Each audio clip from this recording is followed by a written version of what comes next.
Hi, I'm Richard Ashworth. This is the second in the series of 12 pieces about the Chinese celestial animals. This one is obviously enough about the ox. We started with the rat. You might think of yourself as an ox if you were born in the years 1949, 1961, 1973, 1985, 1997, 2009 and so on, and of course you'd be right, but with a different nuance. You would be an ox if you were born in the Chinese solar month of January, so starting about January 9th till approx February 4th, actually a little bit earlier than that, maybe January 6th. It varies every year, or in the hour 1 to 3 a.m. in the dead of night, in the witching hour, or on a day that you need a Chinese calendar or some assistance to find. Each of those have different meanings. So if you are an ox by the year, that means it refers to your DNA patterns, family patterns, your deepest history. If you're an ox by the month, born in January, then that would mean that it would relate to your education, the work environment, siblings, exes, peers, that kind of thing. And if it's your day, it's more particularly you. If you're an ox by the day, it's more particularly who you are. And it will relate to your romantic life, and your true partner will be the day branch as a general rule. If you're an ox by the hour is about your deepest dreams, your children, your future, and so on and so forth. So apply these in those different ways. This, of course, I'm referring to your 4 pillars. I'm teaching 4 pillars pretty much all the time, online, Zoom, one-to-one, by mutual arrangement, and obviously also plotting these things for people. So, what is an ox? The distinctive quality of the ox is insistence. The ox is yin earth, so it's insistence, not persistence, because it's yin. It makes for a certain fragility, more of a curtain than a rampart. Remember, an ox is blinkered. The ox has difficulty with peripheral vision, particularly. I have ox in my bazi. The ox is in many ways the most sensitive zodiac animal. This is often expressed in what looks like obstinacy, but is better understood at puzzlement at being disagreed with. And this highlights another point of doing these pieces, which is we're not learning this in order to be more stupid. We're learning in order to make use of it. So the fact that the ox has principles that aren't principles, has strange ideas like, maybe you don't eat tomatoes on a Saturday or something. Is that a thing? Is an opportunity for the ox to learn not to be so daft, as opposed to an opportunity for you to go, you're an ox and therefore. The idea is not to put people in boxes if we possibly can. The idea is to understand them better. In discourse, you may find that an ox has firm principles that on examination are more like prejudices or assumptions. They are often nonetheless firm as well as correct for all that. As a rule, don't expect flexibility of mind from an ox. And remember, you have 4 or 5 pillars depending on how it's drafted.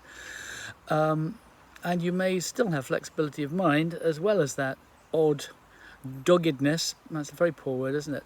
That odd selective focus of the ox. They know what they know and are often not keen to venture beyond. Never forget, however, how sensitive they are. The key quality of the ox is fertility, for better or for worse. In a bazi, that may indicate fecundity or the reverse, but it will be an issue. So these are things to notice. Also, as I shall say later, a spiritual or religious agenda. However, the ox's gifts are often practical rather than intellectual. The intellectually gifted ox is extraordinarily powerful because they concentrate. Because of her position between the rat and the tiger, the ox can sometimes vacillate from a fierceness that doesn't really suit her to a rat-like charm that she may not be able to sustain. So you often get insight into what these animals are like by looking at the ones either side of them that they impinge upon and share qualities with to some extent. So one way of looking at the ox is not a rat and not a tiger. Watch out for the ox who you seem on first acquaintance to have known all your life, but who then becomes uncontactable. I'm told this is called ghosting. With her allies, the snake and the rooster, she forms a team which is the metal element. Now, metal is about precision, accuracy, linear stuff. So the alliance will be like that, linear, judgmental and competitive.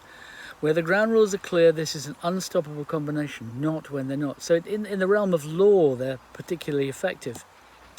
The rooster will charm the jury, the snake will expose truth as they do, and the ox will stick to the point. When the rules are unclear, however, the metal alliance can falter when it gets a bit abstract. Then the ox can become judgmental in a more covert sort of way, being less liable to argue than to judge silently. The advice of the ox being, speak your mind. Without the snake and the rooster, the ox is more barrack room lawyer than barrister.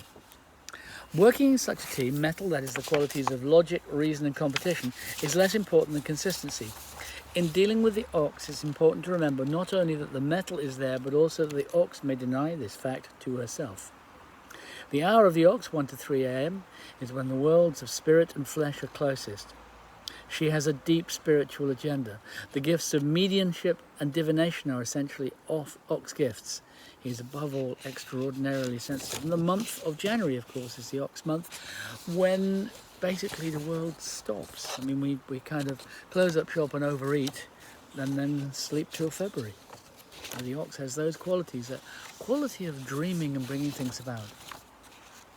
He may nonetheless be attached to ancestral dogma. Fundamentalism of all sorts, political and social as well as religious, is a common trait. So if you find an ox with a pig, that will be more accentuated.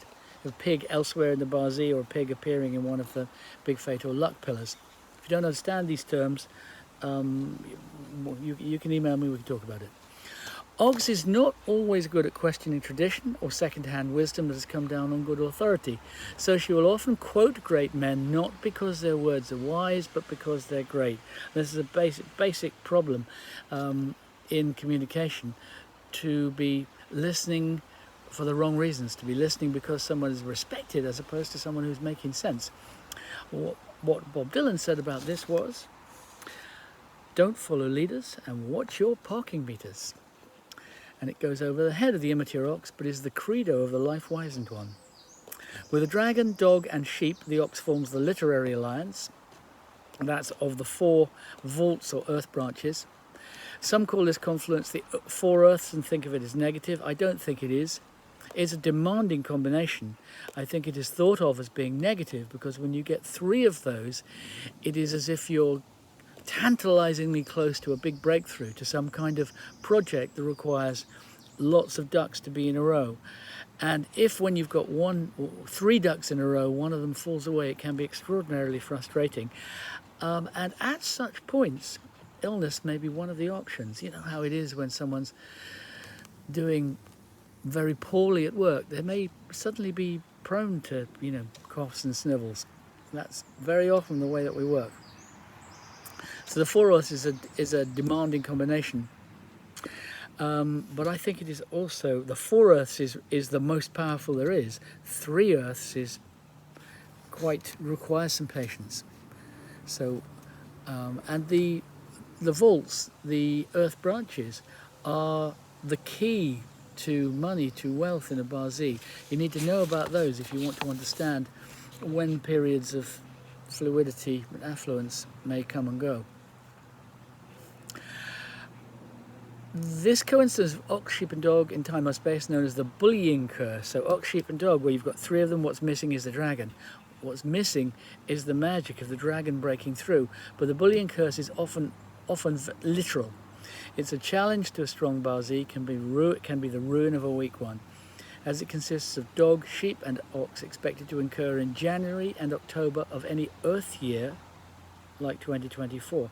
Having said which, 2024 is a dragon year, which means that the dragon will be there to wiggle their nose and magic up a completion to projects that have stubbornly resisted completion up to that point. So 2024 is going to be an interesting year in terms of the 4 vaults: dog, sheep, ox, dragon.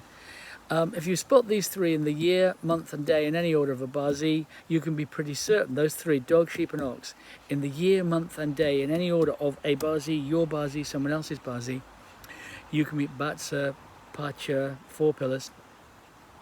you can be pretty certain this is someone who was marginalised or even victimised early. So the child that was victimised at school, that is one of the ways of identifying an extreme version of it. Look for playground bullying and that kind of thing. Barack Obama may be the world's most famous ox, and a good example, though he actually has a sheep in his month pillar. He's a good example of the cyclical power of the ox, because the ox takes over in rat and ox years. So Barack Obama is a good example of that, because he was pretty much infallible in the rat and ox years of 2008 and 2009, and then by 2010 couldn't get a thing done. That is an example of the cyclical power of the ox. If you are an ox, watch for those cycles. Rat and ox are when you are powerful, otherwise it will tend to come and go. But Barack Obama, ox and sheep, makes for a home-loving and secure man, heightened by his day stem, the character that rules the day he was born, which has an unusual affinity both with the ox and the sheep. This, like so many oxen, is a man who loves his babies.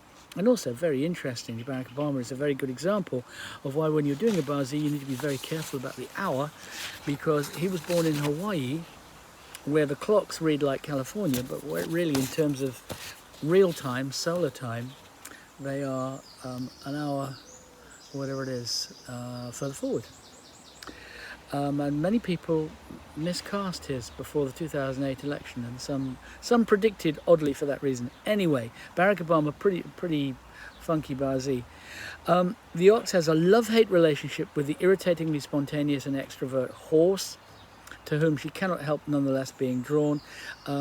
That's what's called a harm, which is a proxy fight. It means the ox will tend to have fights with the sheep because of the horse, or fights with the horse because of the sheep.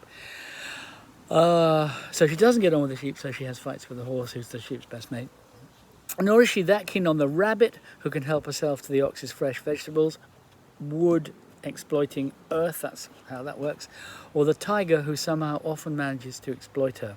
Central point, the ox's power is cyclical, arriving every 12 years and lasting for 2. Don't waste it.